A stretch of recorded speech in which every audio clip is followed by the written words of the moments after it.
Kadang urep tak setel kendut, mikirmu met saya nambahi mendut. Masuk kadang isih krungu omongan, sumriwingan koyo kapur kanginan.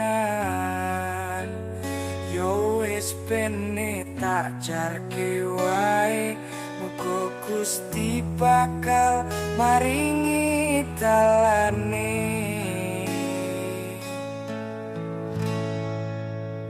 Wong liya ngerti apa wong kene sing ngrasakne, wong liya ngomong apa sing kene sing lakoni.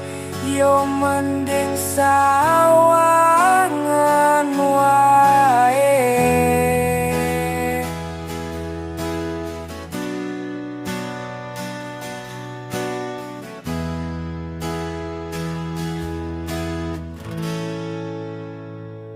Yen waktu wis jam 7, isuk kerja semangat nomor 1.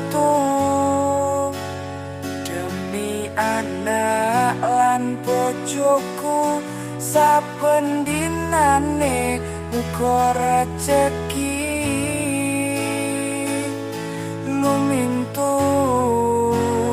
Yo wis bene tak jarke wae, muga Gusti maringi dalane.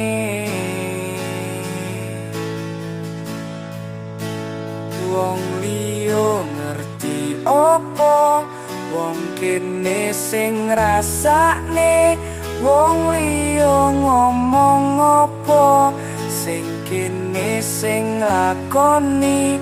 Yo mending sawangan wae.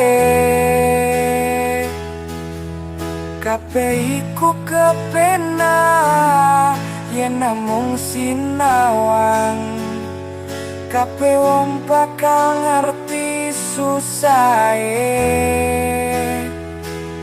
yen wis tau ngelakoni.